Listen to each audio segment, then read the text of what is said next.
ഇതേ ഒരു സംഭവം ഉണ്ട്. ഇതെന്ന് പറഞ്ഞു കഴിഞ്ഞാൽ നമുക്ക് പടവളം അഥവാ ശരിയായില്ലെങ്കിൽ നമുക്ക് ആ വിളവ് നമുക്ക് മുളകിൽ നിന്ന് കിട്ടും. ഈ കാശി പിന്നെ മുളകിൽ നിന്ന് കിട്ടും. കാരണം നമ്മൾ ഈ പടവളം കയറ്റി കഴിഞ്ഞാൽ എല്ലാവരും ഈ വരമ്പ് വെറുതെ ഇട്ടേക്കാണ്, പടവളം കയറി പോകുകയല്ലേ നിർത്ത്.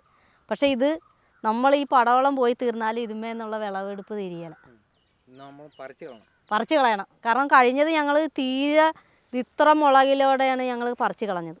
വിതക്കണ സമയമായിട്ട് ഇവൻ തീർന്നിട്ടില്ല. സിറ എന്നും പറഞ്ഞുള്ള നല്ല ഇനം മുളകാണേ, നല്ല എരിവുണ്ട്. ഇത് കണ്ട കിടക്കണ കണ്ട, ഈ കിടപ്പ് നമുക്ക് 6 മാസം കഴിഞ്ഞാലും ഇത് ഉണ്ടാവും. നമ്മൾ പിന്നെ ഇത് സങ്കടമാണ് ഇത് പറിച്ച് കളയാൻ. അത് കാരണം ഇത്തവണ നമ്മൾ വിത്തെടുക്കണടുത്ത് നമ്മൾ മുരുകൻ സാറ് കളിച്ചോളങ്ങര ഉള്ള ആണ് സാറിൻ്റെ കയ്യിൽ നിന്നാണ് എല്ലാ നമ്മൾ ഈ പടവളവും മുളകും ഒക്കെ അവിടെ നിന്നാണ്. കാരണം നല്ല എന്നെ മുളകേ സാറ് തരുവുള്ളൂ, ഒരിക്കലും അത് ഒരു ചീത്തയായിട്ടാണ് നമുക്ക് വിളവ് കിട്ടാത്ത രീതിയിലുള്ള ഇതൊന്നും തരികയില്ല. ഇത് പറഞ്ഞ് സാറ് തന്നെ പറഞ്ഞു ഇത് കൊണ്ടുപോയാൽ മതി സിറ, നല്ല കാമ്പുള്ള കണ്ട. ഇതുപോലെ തന്നെ 6 മാസം കഴിഞ്ഞ് വന്നാലും ഇതുപോലെ തന്നെ നിറച്ച് മുളകായിരിക്കും എപ്പോഴും. കാരണം അത് നമ്മൾ ഈ വരമ്പേ നടണതിൻ്റെ പ്രത്യേക ഇതാണ്. ഒന്നുമില്ല, നമ്മൾ പടവളത്തിൻ്റെ ചോട്ടിലാണ്. ഇത് കണ്ട, നമ്മൾ പടവളം കയറ്റി വിട്ടിരിക്കുന്ന ചോട്ടിലാണ്. അപ്പോൾ പടവളത്തിന് കിട്ടണ വളം മാത്രമേ ഉള്ളൂ, കോഴിവളവും പിന്നെ പടവളം ആവശ്യം പോലെ. ഇത് കണ്ട, നമ്മൾ ഇഷ്ടം പോലെയാണ് കിടക്കണം. അപ്പോൾ അതിൻ്റെ കൂടെ നമുക്ക് ഉള്ള മുളക് ബോൺസാണ്. ഒരു 100 ചോട് മുളകുണ്ട് നിൽക്കുന്നത്. അപ്പോൾ 100 ചോട്, മൊത്തം 100 ചോട്. കാരണം ഒരു 100 ചോട് മുളക് നമ്മൾ കഴിഞ്ഞത് ഞങ്ങൾ 50 വെച്ചുള്ളായിരുന്നു. അപ്പോൾ ഇത്തവണ ഞങ്ങൾ 100 ആക്കിയെന്ന് പറഞ്ഞു കഴിഞ്ഞാൽ അത് നമുക്ക് ലാഭമായിരുന്നു. പടവളത്തിൽ നിന്ന് കാശ് കിട്ടിയില്ലെങ്കിലും ഈ മുളകിൽ നിന്ന്. കാരണം കിലോ 80 വരെ. കഴിഞ്ഞത് ഞങ്ങൾ കൃഷി ഇത്തവണ ഇച്ചിരി താമസിച്ച് പോയി.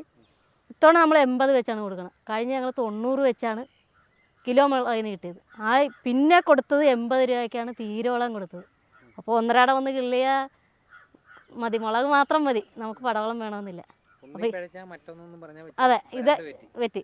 അപ്പോൾ ഇതൊന്ന് എല്ലാവരും മനസ്സിലാക്കി എടുക്കുക. കാരണം ഇത് നമ്മൾ പടവളം വെച്ച് കഴിഞ്ഞാൽ മുളക് വെച്ച് കൊടുക്കുക, മുളക് അല്ലെങ്കിൽ വേണ്ട.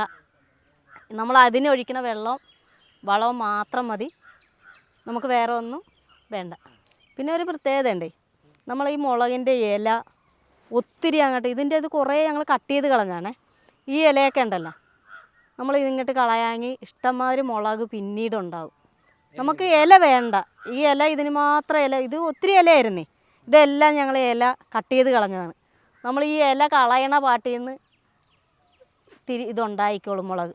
ഇപ്പോൾ ഇത് നമ്മൾ നിൽക്കണ ഇതിൻ്റെ അകത്തൊന്നും ഇല ഒരുപാടില്ല, പക്ഷെ മുളക് ഇഷ്ടംമാതിരി. ഇത് നമ്മൾ ഇന്നലെ കിള്ളിയതാണ്, എന്നാലും നിൽക്കണ കണ്ട. നമുക്ക് ഇല ഒരിക്കലും വേണ്ട, ഇല കഴിയാവുന്നതും കിള്ളിക്കളഞ്ഞേക്കുക എന്നും പറഞ്ഞ് മൊത്തം ഒന്നും കളഞ്ഞേക്കരുത്. അതുങ്ങൾ ജീവിക്കാനുള്ള ഇത് വേണം. വലിയ ഇലയൊക്കെ കളയുക, ഒറ്റ വലിയ ഇലയും നമ്മൾ നിർത്തിയേക്കല.